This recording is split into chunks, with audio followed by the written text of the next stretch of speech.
Dalam beberapa hari terakhir, mahasiswa di sejumlah daerah menggelar demonstrasi bertajuk Indonesia Gelap. Bahkan, tagar kabur aja dulu juga tengah ramai diperbincangkan di media sosial.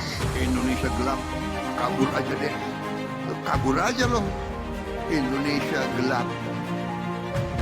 Indonesia gelap.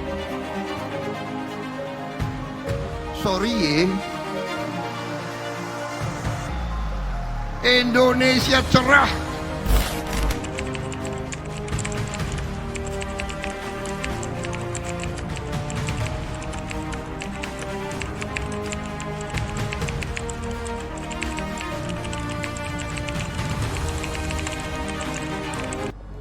Gerakan Kabur Aja Dulu berawal dari pemberitaan tentang kekecewaan masyarakat terhadap kondisi sosial, ekonomi, dan politik di Indonesia.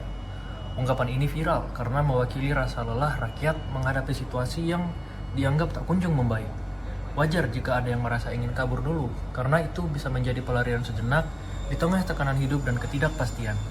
Namun, rasa kabur itu jangan sampai membuat kita benar-benar meninggalkan bangsa ini. Pemerintah harus menjadikan alarm bahwa rakyat butuh perubahan nyata. Dan bagi saya, sebesar apapun kekecewaan yang ada, Indonesia tetap tanah air kita. Kita boleh kecewa pada pemerintah, tapi kita tidak boleh berhenti mencintai Indonesia.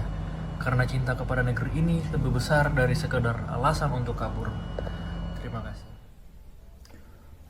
Menurut saya, fenomena kabur aja dulu yang trending masa kini terjadi karena keadaan kondisi ekonomi, politik, dan sosial yang membuat orang-orang putus asa, sehingga mereka memilih untuk mencari peluang di luar negeri. Namun, kabur aja dulu bukanlah solusi jangka panjang yang baik, khususnya untuk kita, karena kita berpotensi kehilangan talenta terbaik kita dalam rangka membangun bangsa. Di samping itu, pemerintah juga diharapkan dapat peka terhadap masalah yang sedang timbul ini dan mencari solusinya, bukan malah menutup mata, apalagi menganggap remeh. Bagi saya, orang yang kabur aja dulu bukan berarti mereka membenci bangsa ini. Namun, mereka mencari peluang yang lebih baik di luar, yang mungkin nantinya mereka akan kembali pulang untuk membangun bangsa ini. Contohnya, seperti Nadiem Makarim, seorang pendiri Gojek. Asalkan pemerintah mendukung dan membantu mereka untuk berkontribusi, sehingga nantinya muncul sosok Nadiem Makarim lainnya yang baru dan yang berkontribusi untuk bangsa ini. Assalamualaikum warahmatullahi wabarakatuh. Perkenalkan, nama saya Rafelin Augusta dari kelompok 4B.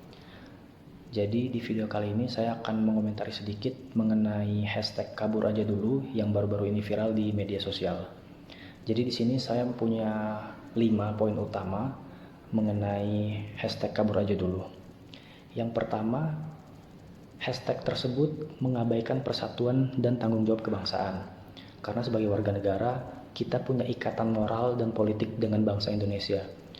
Nasionalisme itu mengajarkan bahwa setiap warga negara adalah bagian dari persatuan, bukan sekedar individu yang boleh lari ketika keadaan sedang sulit. Lalu yang poin kedua, mengurangi loyalitas terhadap tanah air. Nasionalisme itu berarti menunjukkan kesetiaan pada tanah air, baik dalam keadaan senang maupun dalam keadaan susah. Jika generasi muda seperti kita lebih memilih meninggalkan Indonesia saat menghadapi masalah, maka itu bisa ditafsirkan sebagai kurangnya loyalitas kita sebagai anak bangsa. Poin yang ketiga, hashtag kabur aja dulu ini tidak sejalan dengan semangat Pancasila. Karena berdasarkan sila yang ketiga, persatuan Indonesia yang mengamanatkan bahwa kepentingan bangsa ini harus diutamakan dibanding dengan kepentingan pribadi. Sedangkan hashtag kabur aja dulu ini bertentangan dengan semangat ini. Karena hashtag ini menempatkan kenyamanan pribadi kita di atas kepentingan bangsa. Poin yang keempat, hashtag ini menghambat perjuangan perbaikan dari dalam. Nasionalisme itu mendorong rakyat untuk aktif memperbaiki bangsa.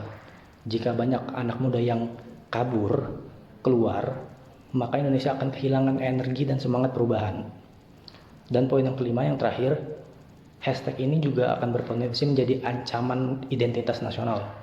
Karena jika gerakan atau hashtag kabur aja dulu ini semakin meluas secara masif, maka rasa cinta tanah air pada generasi muda Indonesia itu bisa terkikis.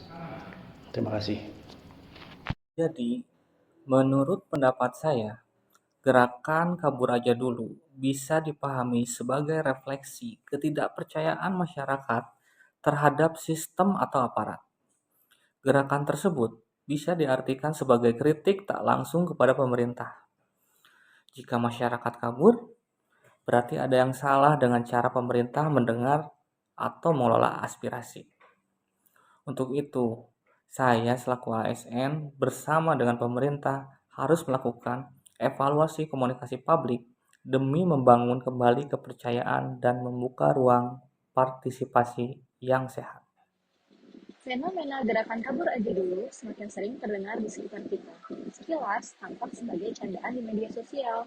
Tetapi kalau kita cermati, sikap ini bisa mempengaruhi karakter bangsa. Kadang, kabur aja dulu bisa jadi cara untuk mengambil jeda. Dalam situasi penuh tekanan, menjauh sejenak membantu kita menenangkan diri, mengatur pikiran, lalu kembali dengan solusi yang lebih matang.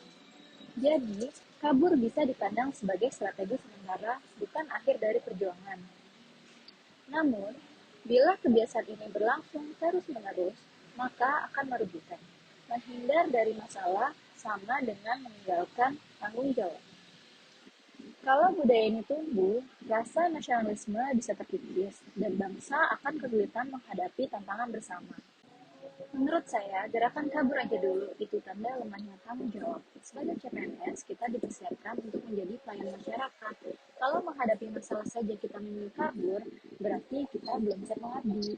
Justru, kita harus melatih diri agar berani berdiri di garis terdepan, tidak lari dari tantangan. Saya tentang hashtag kabur aja dulu itu cukup buat tersusah ya, karena kalau semua orang yang punya kapasitas dan perbaikan memilih untuk kabur, maka perubahan ke arah yang lebih baiknya ini akan sulit terjadi.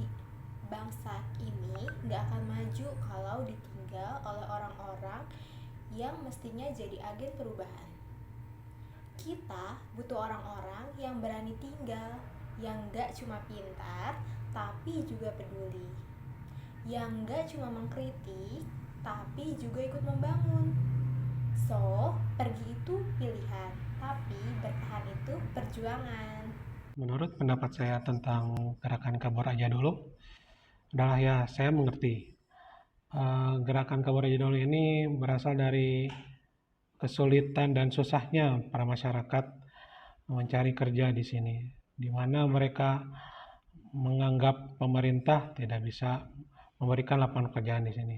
Namun, menurut saya hal ini harusnya menjadi kesempatan untuk pemerintah mengayomi atau memberi pendidikan untuk mengajak para masyarakat ini untuk bekerja di luar negeri secara legal, di mana seperti yang kita tahu pekerja kita di luar negeri menjadi pahlawan devisa untuk bertahun-tahun. Contohnya remitansi pekerja migran Indonesia tahun kemarin saja hampir 253 triliun. Bagaimanapun pemenuhan kebutuhan dan pekerjaan adalah tujuan yang ada di Pancasila dan Undang-Undang Dasar kita. Jadi semoga pemerintah bisa meningkatkan perhatiannya kepada masyarakat kita dan mengayomi siapapun yang ingin kabur aja dulu atau dalam hal ini bekerja di luar negeri. Terima kasih.